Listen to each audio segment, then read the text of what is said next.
मिल गया भगवान की कृपा से, बात अलग है। लक्ष्य वो नहीं है। निश्रेयस कहाँ है? जो असली लक्ष्य है कि हम दुनिया में क्यों आए, हु एम आई, मैं कौन हूं।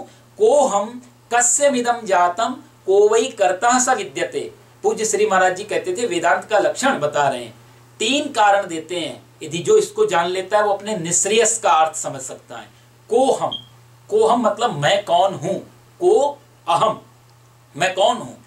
कस्यमिदं जातम, ये सब क्या है जो हमें दिख रहा है।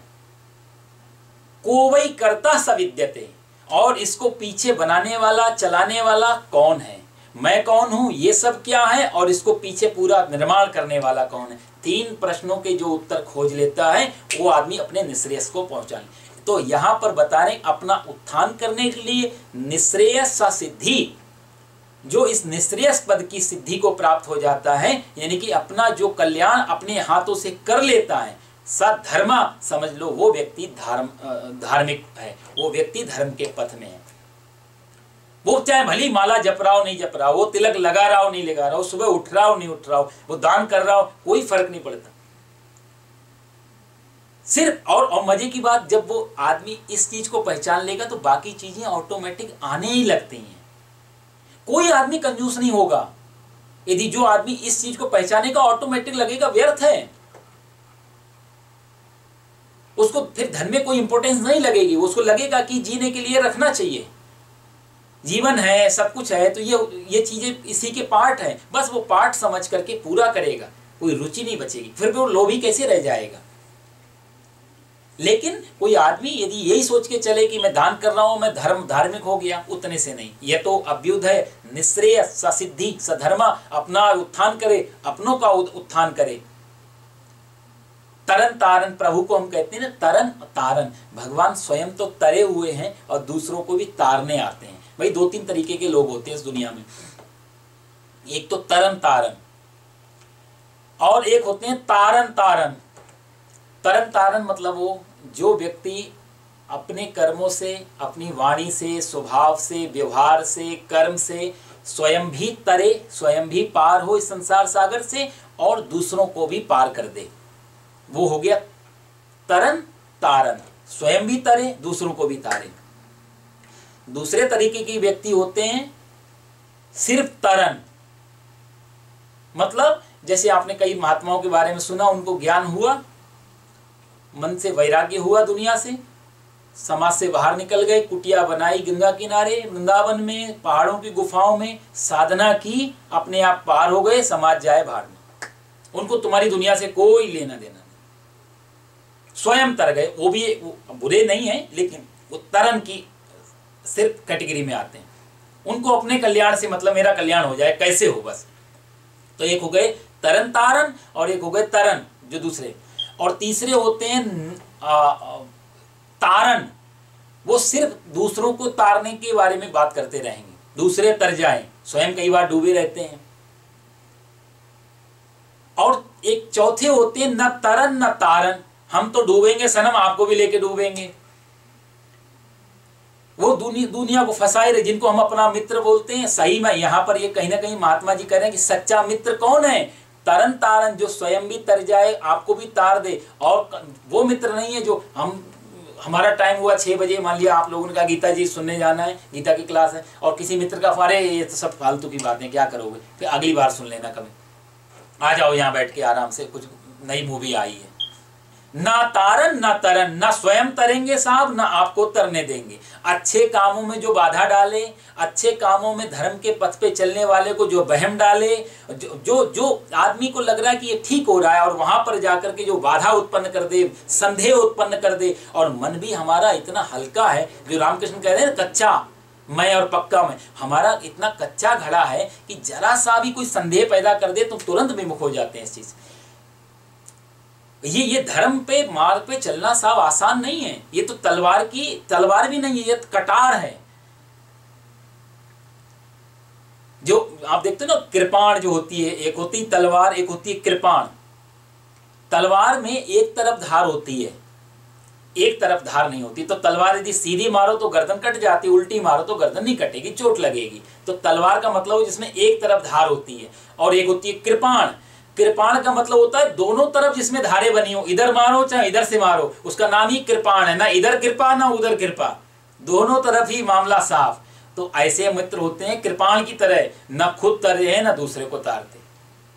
भगवान यहाँ कहते हैं अभ्युत्थानम धर्मस्य, अपना धर्म का उद्धार करने के लिए। तो धर्म का मतलब मैं आपको बता रहा था, धर्म का असली मतलब होता है कि जिससे हमारा कल्याण हो और हमारों का भी कल्याण हो। क्योंकि हमने इतने साल तक हम लोग जिन लोगों के बीच में रहे उनका कर्ज है साहब हमारे ऊपर, उनकी भूमि पे हम रहे, उन्हें कई लोगों ने खाना खिलाया है, वस्त्र पहनाए हैं, नमस्कार करने वाले का भी तो उधार है हमारे ऊपर। ये धार्मिक व्यक्ति सोच के चलता है। यदि किसी को हम इस दुनिया में लेके आए हैं तो संतान का भी कर्ज है हमारे ऊपर, हम इतने श्रेष्ठ पिता बने कि अपने बच्चे को भी तार दें, और जिनसे हम पैदा हुए हैं उनका भी कर्ज हमारे ऊपर, जिसको पितृ ऋण बोलते हैं, वो भी तर जाएं। प्रहलाद जी ने कहा था अपने, जब नरसिंह भगवान ने कहा प्रहलाद वरदान मांग ले, तो प्रहलाद ने हाथ जोड़ के एक ही बात कही, प्रभु मैं आपकी शरण में बचपन से था, मेरा तो कल्याण हो ही जाएगा, क्योंकि आपके दर्शन कर लिए, आपकी शरण में हूं, आपका भगत हूं। लेकिन मेरे पिता का क्या, उन्होंने तो आपसे शत्रुता रखी, उन्होंने आपसे दुश्मनी रखी, उन्होंने आपको गालियां दी, लेकिन कुछ भी सही, वो इतने दुष्ट होने पर भी थे तो मेरे पिता, यदि वो नहीं होते तो मैं कहां से होता। तो जिनसे मैंने जन्म लिया यदि वो नरक में जाके सड़े और मेरे कोई वैकुंठ मिले तो मुझे नहीं चाहिए प्रभु, तो मेरे पिता का भी कल्याण कर दो। ये भावना हो। जो पिता अपने बच्चे को मारने के लिए तैयार है, पहाड़ से गिरा रहा है, हाथी के नीचे कुचलवा रहा है, तेल में डाल रहा है, राक्षसों से मरवा, इतना प्रयास करने पर भी नहीं मरे प्रहलाद, और प्रहलाद सब देख रहे हैं, लेकिन फिर भी भगवान नरसिंह से कहते हैं मेरे पिताजी को तार दो, मेरी मुक्ति हो या ना हो। भगवान को कहना पड़ा तेरे जैसा भक्त जिस कुल में जन्म ले लेता है प्रहलाद, उसकी तो 21 पीढ़ियां तर जाती हैं। 7 पीढ़ी तेरे पिता की तरफ से, 7 पीढ़ी तेरी माता की तरफ से, 7 पीढ़ी तेरी आने वाली पत्नी की तरफ से, 3 पीढ़ियां, 21 पीढ़ियों का उद्धार हो जाता है जिस वंश में एक प्रहलाद जैसा बच्चा, एक ध्रुव जैसा बच्चा, एक बुद्ध जैसा महापुरुष पैदा हो जाता है। धर्म संस्थापनार्थाय, धर्म का अर्थ यही होता है कि हम खुद भी जाएं और अपनों को भी साथ में ले जाएं। ध्रुव जी ने भी तो यही कहा था। ध्रुव जी जब ध्रुव के लिए कहते हैं, ध्रुव के लिए साक्षात विमान आया था ऊपर से, और ध्रुव से कहा कि आप विराजो, आपका समय पृथ्वी लोक का पूरा हुआ, आपको भगवान ने ध्रुव मंडल का तारा बनाया है, वो लोक आपको दिया है, आपका लोक आपके लिए, आपका सिंहासन आपका वेट कर रहा है, आप बैठो। तो ध्रुव जी जब सिंहासन पे बैठने लगे उस विमान में, तो वहां श्लोक आता है कि मृत्योर मूर्धिन परम दत्वा आरोहास्तदाद्भुतम, वहां मृत्यु देवी पधारी, और मृत्यु ने कहा, यमराज ने, मृत्यु ने कहा कि आप कहाँ जा रहे हैं? बोले मैं ध्रुव लोक को जा रहा हूँ। तो उसने बोला इस जिस लोक को छोड़ के जा रहे हैं उसका नाम क्या है? बोला मृत्यु लोक, मतलब मेरा लोक। तो मृत्यु, बिना मृत्यु को चुने, बिना मृत्यु का वर्ण किए आप कैसे जा सकते हैं? पहले मेरा वर्ण करो, पहले यानी कि पहले मर जाओ फिर जाओ, यहाँ का नियम तो मत तोड़ो आप। तो कहते मृत्यु और मूर्धिन परम दत्त, मृत्यु के ऊपर पैर रख करके, यानी कि मृत्यु को सीढ़ी बना करके ध्रुव जी विमान में बैठ जाते हैं। और जब विमान में बैठते हैं तो ध्रुव जी उदास हैं रास्ते में। तो वहां पूछा उनसे कि आप क्यों उदास हो, आप सीधा ध्रुव लोक को जा रहे हैं भगवान की? तो ध्रुव जी ने कहा कि मैं तो जा रहा हूं, लेकिन इस शरीर के साथ ये अलौकिक एक शक्ति भगवान की कृपा है कि इस शरीर, लेकिन इस शरीर को जिसने बनाया वो मेरी माँ तो पता नहीं कहाँ होगी, उस माँ का ऋण है मेरे ऊपर। और ये अंतिम परीक्षा थी ध्रुव जी की। ध्रुव जी कहते हैं ये शरीर जिस पेट में तैयार हुआ वो शरीर आज भी अभी शायद पता नहीं कहाँ होगा। तो भगवान ने फिर तुरंत प्रकट होकर के दिखाया कि जो तुमसे ऊपर वाला विमान है उसमें तुम्हारी माँ बैठी हुई है। इतना ही पता करना था। तो स्वार्थी तो नहीं हूं, यहां पर आकर के कहीं अपने आप में तो नहीं लीन हो गए। असली धर्म था कि जहां स्वयं, यह तो अभ्युदय, स्वयं भी उद्धार हो और हमारों का भी उद्धार हो, ऐसा प्रयास जो करे, समझ लो वो धर्म के पूरे 100% धर्म के पाथ पे। धर्म संस्थापनार्थाय संभवामि युगे युगे। और इसलिए, और धर्म का दूसरा एक अर्थ भी होता है कर्तव्य। यदि शॉर्टकट में देखा जाए, जो हमारे परम कर्तव्य हैं वो भी धर्म है। जैसे हरिश्चंद्र राजा हैं, अब राजा नहीं रहे, अपना सारा राजपाट दान कर दिया, स्वयं शमशान में कर लेने वाले बन गए। अब राजा की पत्नी अपने बेटे रोहित को लेकर के आती है, तो राजा का वहाँ राजा हरिश्चंद्र नहीं, वहाँ सिर्फ हरिश्चंद्र चौकीदार वहाँ के। तो वो कहते हैं कि अब मेरा धर्म है यहाँ पर, क्योंकि मैं यहाँ का सेवक हूँ और यहाँ जो भी लाश जलती है तो पहले टैक्स देना पड़ता है, कर देना पड़ता है। तो भले ही तुम मेरी पत्नी सही, भले ही मेरा पुत्र सही, पर यहाँ के चौकीदार होने पर मुझे धर्म का निर्वहन करना पड़ेगा। मेरा कर्तव्य है तुमसे कर लेना, कर के रूप में कुछ तो दो। और जैसे ही उसने अपनी वो साड़ी जो भी था वो दिया उनकी पत्नी ने, तुरंत सारे देवता लोग आ गए। धर्म के पथ पे हो राजा। वहां ये नहीं कहा मेरी पत्नी मेरा बेटा मर गया अब तुम सब छोड़ो, कोई भी उनको फोर्स करने वाला नहीं था तुमने गलत किया, लेकिन कर्तव्य को नहीं छोड़ा। तो जो कर्तव्य पालन में रहता है वो समझ लो धर्म के पथ पे रहता है। तो धर्म का मूल मंत्र होता है कि जिसका जो कर्तव्य है, हम ब्राह्मण शरीर में तो ब्राह्मण का कर्तव्य, हम क्षत्रिय शरीर में तो क्षत्रिय का कर्तव्य। अब एक आर्मी वाला बॉर्डर पे लगा है तो उसका परम कर्तव्य है जान देकर भी देश की सुरक्षा हो, तो वो कोई अलग काम, हाँ यदि वो बच के भागेगा तो अधर्म करेगा, लेकिन प्राण गंवा देगा वहां पर तो सीधा स्वर्ग जाएगा, क्योंकि धर्म की रक्षा कर रहा है। वो देश की रक्षा नहीं कर रहा है, वो देश की रक्षा की आड़ में धर्म की रक्षा कर रहा है, उसका परम कर्तव्य। तो कर्तव्य की रक्षा करना मतलब धर्म की रक्षा करना, कर्तव्य पालन करना मतलब धर्म के पाथ पे चलना। तो हर आदमी का अपना अपना यदि वो कर्तव्य पहचान ले, समझ लो उसने धर्म के पाथ को पहचान लिया।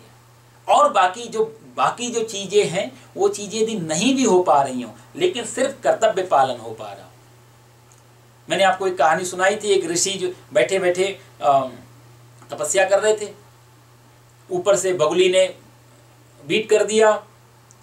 ऋषि ने देखा बगुली जल के भस्म हो गई। भिक्षा मांगने गए किसी देवी के यहाँ, वो पतिव्रता नारी थी, भिक्षा लाने में देर हो गई तो क्रोधित हो गए। तो उस नारी ने यही कहा कि तुम ये मत समझना कि मैं बगुली हूँ और अपने क्रोधाग्नि मेरे को जला दोगे। पतिव्रता नारी हूँ, धर्म का पालन करती हूँ, कर्तव्य का पालन करती हूँ मैं पूरा, मेरे पे तुम्हारा जोर नहीं चलेगा। कहने का अर्थ है धर्म के मार्ग पे तो परमात्मा का भी वश नहीं चलता। ऋषि को लगा कि तुम पहचाने कैसे, बोले यही अपने कर्तव्य के वजह से। ये कर्तव्य में शक्ति आती है। कर्तव्य से हटा हुआ व्यक्ति डरपोक होगा। अगले भगवान श्लोक में बात करेंगे, डर और भय ये वहीं पैदा होता है जहां कर्तव्य से हट जाते हैं। यदि कर्तव्य पे चलने वाले के प्रति भय भी नहीं होता, स्त्री बोलती मैं डरती नहीं हूं क्योंकि मैं अपने कर्तव्य पे हूं, अपने धर्म के रास्ते पे हूं, जो मेरा धर्म नैतिक धर्म है। तुझे कहां से ज्ञान आया? बोला ये सब बातें मैं नहीं कर पाऊंगी क्योंकि मैं अभी पति की सेवा में हूं। ये बात जाननी हो तो धर्म व्याध के पास जाओ। व्याध मतलब जो बहेलिया, जो पशु पक्षियों को मारता था, वो मिलेगा तुम्हें काशी में। वहां गए धर्म व्याध के पास, देखा दुकान पे मांस आदि लटका हुआ, देखो मांस का व्यापार कर रहा था। मांस का व्यापार करने वाले ऋषि को लगा इसके पास मैं क्यों जाऊं, ये तो धर्म, लेकिन फिर भी उसने भेजा है तो पूछना तो पड़ेगा। सामने जाके खड़े हो गए, मन में संकोच है। तो धर्म व्याध ने कहा कि आओ मुनिवर, तुम्हें उस स्त्री ने भेजा है, मैं ही धर्म व्याध हूं, बोलो। तो ऋषि बोले तुम्हें मालूम कैसे पड़ा? उसने सारा बता दिया कि तुम्हारी क्रोध से बगुली जल के मर गई और तुम उस स्त्री के पास गए और उसने तुम्हें सारी बात बताई, उसने मेरे पास भेजा। बोला ये सब मेरे कर्तव्य के प्रभाव से। अंदर ले गया अपने घर में, बूढ़े माता पिता लेटे हुए उनकी सेवा कर रहा था। बोला ये इनकी मैं सेवा करता हूँ, कम तोलता नहीं हूँ, महंगा दाम में बेचता नहीं हूँ, जितना जरूरी है व्यापार का जो नियम है उस व्यापार के नियम के हिसाब से ही प्रॉफिट लेता हूँ, माता पिता की सेवा करता हूँ, किसी के प्रति अहित भाव नहीं, बुरी भावना नहीं, इसलिए मेरे पे सारी शक्ति। कर्म क्या कर रहे हैं वो ज्यादा जरूरी नहीं है, कर्म कैसे कर रहे हैं वो ज्यादा जरूरी है। कर्तव्य हमारा है क्या? धर्म संस्थापनार्थाय संभवामि युगे युगे, जो धर्म की स्थापना करने के लिए भगवान कहते हैं उसलिए मैं पधारता हूँ। और परित्राणाय साधूनाम, साधुओं के परित्राण के लिए। देखो सब साधु का मतलब, अक्सर हम पूछे साधु कौन है तो हमारे को एक इमेजिनेशन जाती है, लंबी दाढ़ी, लंबी जटाएं, हाथ पैर पूरे पिचके हुए, सूखा हुआ शरीर। अक्सर फिल्मों में भी, नाटकों में भी यदि किसी को साधु महात्मा बनाना हो तो किसी पतले से लड़के को ढूंढना पड़ता है ना साहब, जिसका नहीं तो अच्छा खासा आदमी के साधु देखेगा नहीं। ये हमारी इमेजिनेशन हो गई है कि साधु मतलब वही जिसका शरीर सूखा हुआ हो, जिसके दाढ़ी बाल बड़े हुए हों, कंघी ना लगी हो, सिर में जटाएं बनी हो, तिलक लगे हों, लाल कपड़े, ये सब साधु हों। हाँ, साधु का एक वेश वो भी है, लेकिन वही साधु है, दूसरा साधु नहीं, ऐसा नहीं है। साधु का अर्थ होता है जो साधना में है, जो साधना रत है, वो साधु। हमारे यहाँ देखो, साधु संत के तुम रखवारे, हनुमान जी को कहना पड़ा ना। साधु और संत, साधु भी अलग है, संत भी अलग है। महात्मा योगी, महात्मा भी अलग है और योगी एक अलग चीज है। इन सब में थोड़ा थोड़ा फर्क है। ये सब एक एक कर्तव्य का ही, एक कहा जाए तो कर्तव्य की ही एक प्रतिमूर्ति है। कौन क्या कर रहा है उसके हिसाब से उसको एक टाइटल दे दिया गया, उसको एक सरनेम दे दिया गया। तो जो साधना में है, और एक हमारे जो नीति शास्त्र है उसमें भी साधुओं की बहुत अच्छी बात कही थी कि प्राणदानेन अपि, प्राणदानेन अपि पर कार्याणि सिद्ध्यन्ति इति साधु। अपने प्राणों को देने पर भी जो दूसरों के कार्यों को सिद्ध कर दे, अपनी जान भले ही चली जाए लेकिन दूसरे का काम बन जाए, प्राणदानेन अपि पर कार्याणि सिद्ध्यन्ति इति सा साधु, उसको साधु बोला जाता है। वो चाहे कोट पैंट में हो, चाहे लाल कपड़े में हो, चाहे पीले में हो, चाहे साधारण वस्त्रों में हो, साधु का अर्थ होता है। ये नीति शास्त्र का वचन है। पर हम लोग शास्त्र उतने पढ़ नहीं पाए, समय आदि के कारण या जो भी परिस्थितियों के कारण, तो हमको जो दिखा दिया गया, जो बना दिया गया, वो हम लोग सोच के चलते हैं। ये सनातन धर्म में इतनी व्याख्याएं हैं एक एक शब्द के ऊपर, ये हैरान रह जाते हैं कि जो जो इमेज लेके चलते हैं। अब साहब देखो, रावण क्या कहता है माता सीता से, मैं साधु हूं। क्या सही में वो साधु था? वेश साधु का था, वेश ही सिर्फ साधु, लेकिन साधु का ही वो वेश नहीं हो। वो वेश धारण करने पर भी साधु बन जाता है आदमी, लेकिन वही वेश धारण करके साधु, लेकिन वो साधु नहीं, वो कपटी है। तो साधु का मतलब था अपने प्राण देने पर भी जो दूसरों का कार्य साधे, सिद्ध करे। और यहां रावण क्या कर रहा है, तुम्हारे प्राण भले चले जाए, मेरा काम सिद्ध हो जाए, और साधु जैसे कपड़े पहन के। परित्राणाय साधुना, तो भगवान कोई तो ये, क्योंकि इस श्लोक से तार्किक लोगों के दिमाग में तो ये भी बात जैसे हो सकती है ना, भगवान तो साधु महात्माओं के लिए आते हैं, हमारे लिए थोड़ा आते हैं। भाई तार्किक तो कोई भी क्वेश्चन कर सकता है। भगवान ने स्पष्ट कह दिया परित्राणाय साधुनाम, बाबाओं के लिए आते हैं, संत महात्माओं के लिए आते हैं, साधुओं के लिए आते हैं, हम तो साधु नहीं हैं। साधु की व्याख्या तो समझो साहब, साधु की परिभाषा तो समझो, साधु शब्द का अर्थ तो समझो। ये थोड़ा जानकारियां कम होने की वजह से, एक तो संस्कृत में साहित्य थे, संस्कृत से हमारी दूरी होने की वजह से हमने शास्त्रों के बड़े गलत अर्थ कर लिए। और ये तर्क मिले मुझे कई बार, कई लोग कुतर्की लोग इस बात को ले लेते हैं, भगवान पक्षपाती हैं, गृहस्थियों के लिए भगवान नहीं आते। अरे गृहस्थियों के लिए भगवान नहीं आते तो साधुओं के घर में प्रकट हो जाते। जितने भी भगवान के अवतारों सब गृहस्थियों के घर में हुए। और गृहस्थो धन्यो गृहस्थाश्रमा, शास्त्रों में कहा है कि गृहस्थाश्रम सन्यास से भी बड़ा आश्रम है।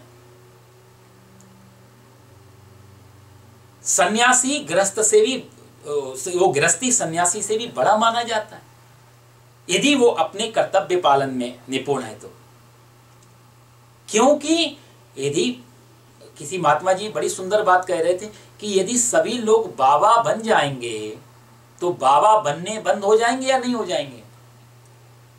सारे यदि बाबा बन गए तो बाबा बनने बंद है, क्योंकि बाबा को भी बनने के लिए गृहस्थी की तो जरूरत पड़ती है। और बाबा की कौन कैसा, भगवान को भी इस दुनिया में आए तो गृहस्थी की जरूरत पड़ती है। उसको प्रकट कहां होगा, वो जन्म कहां लेगा? तो गृहस्थाश्रम तो बहुत बड़ा आश्रम है। साधु कौन? जो अपने कर्तव्य पे पालन पे तत्पर है, उसके बारे में भगवान बात कर रहे हैं। नहीं तो अर्जुन भी वहां प्रश्न कर देता, प्रभु यदि आप परित्राणाय साधु नाम, साधुओं के परित्राण के लिए आए हो तो जंगल में जाकर के साधुओं की रक्षा करो, या महाभारत के युद्ध में क्या कर रहे हो? भगवान यहाँ कहीं ना कहीं अर्जुन को बताते हैं, अर्जुन तू भी साधु बन, तू अपने कर्तव्य से हट मत, और तेरी रक्षा फिर मैं कर लूंगा। परित्राणाय साधु नाम, यदि तू अपने कर्तव्य का पालन करेगा अर्जुन तो तू साधु की कैटेगरी में आ जाएगा, और साधुओं की रक्षा करना मेरा कर्तव्य होता है, क्योंकि मेरे आने का रीजन यही है। और जब यदि तेरी रक्षा तभी होगी जब विनाशाय च दुष्कृताम, जब दुष्ट, ये जो सामने तेरे दुष्ट लोग है, ये अर्जुन, ये दुर्योधन, इसका विनाश होगा। तू सिर्फ साधु बन जा, दुष्टों का तो विनाश ऑटोमेटिक हो जाएगा। अंधेरे को भगाने के लिए कुछ नहीं करना पड़ता, सिर्फ प्रकाश को जला देना पड़ता, अंधेरा अपने आप चला जाता है। धुएं को हटाने के लिए कुछ नहीं करना पड़ता, सिर्फ अग्नि को जला देना पड़ता है। तो साधु की रक्षा करने के लिए कुछ करना नहीं, अपने आप दुष्ट खत्म हो जाएंगे साधु की रक्षा हो। तो अर्जुन को कहीं ना कहीं भगवान साधु के बारे में बता रहे हैं कि तू साधु बन जा, साधना में जो तेरी साधना है, जो तेरा परम कर्तव्य है, उस कर्तव्य में तू उतर जाएगा तो तेरी मैं परित्राण, तेरा मतलब मैं रक्षा करूंगा। और यहाँ भगवान ने बहुत सुंदर एक बात कही थी। भगवान श्री कृष्ण की जो शैली है ना गीता की, इसलिए अद्भुत लगती है मेरे को। भगवान की जितने भी श्री भगवान उवाच जब आता है ना, तो वहां से शैली बदल जाती है। जो अर्जुन उवाच आएगा वहां से आप शैली अलग देखोगे। संजय उवाच आएगा, मैं आपको बीच बीच में बताऊंगा क्या क्या शैली है। संजय उवाच की एक अलग शैली है। संजय एक सेवक के रूप में है, धृतराष्ट्र को सुना रहा है, तो उसकी भाषा थोड़ी सी अलग होगी, शब्दों का खेल अलग होगा। अर्जुन जब पूछेगा तो अर्जुन कई बार तो ज्यादातर तो क्वेश्चन मार्क में वो पूछ रहा है, तो वहां पर प्रश्नकर्ता और क्वेश्चन भी कैसे किए जाते हैं इसके बारे में भी चर्चा आएगी, तो उस समय भी शब्द अलग अलग होंगे। लेकिन जब श्री भगवान उवाच आता है तो पूरी शैली बदलती है। ये थोड़ा संस्कृत का शब्दों का खेल है, यदि आप संस्कृत व्याकरण थोड़ी पढ़ेंगे तो आपको आनंद आएगा।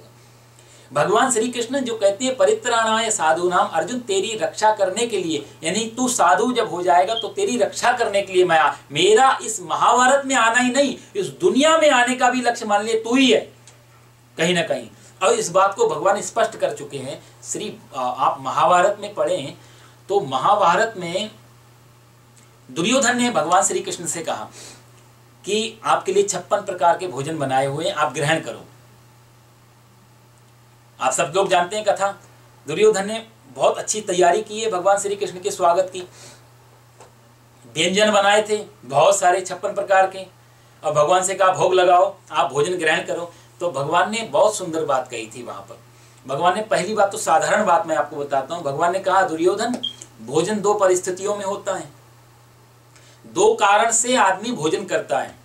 क्या बोला? या तो पेट में बहुत जोर से भूख लगी हो तो भोजन होता है, और या फिर खिलाने वाले के हृदय में बहुत ज्यादा प्रेम हो तो भी बिना भूख के खाना खाया जा सकता है। और इस समय ना तो मुझे भूख लगी है और ना ही तेरी बातों में, तेरे विचारों में, तेरी वाणी में, तेरे हृदय में कोई प्रेम झलक रहा है। तू कपटी है, तू डिप्लोमेटिक बात कर रहा है इस समय। तुझे मेरी सेना चाहिए, तुझे मैं चाहिए, तुझे मेरा पक्ष चाहिए, इसलिए तू मेरे को ये सारा स्वागत की तैयारी कर रहा है। सुन, ये साधारण इंसान तो तेरे से प्रभावित हो सकता है लेकिन मैं नहीं। और वहां महाभारत में भगवान ने बहुत अच्छी एक बात कही है जो हम सब लोगों के काम, इसलिए मैं कहता हूं महाभारत हर किसी व्यक्ति को घर में रखना चाहिए और हर किसी को पढ़ना चाहिए। महाभारत पढ़ लिया, सारे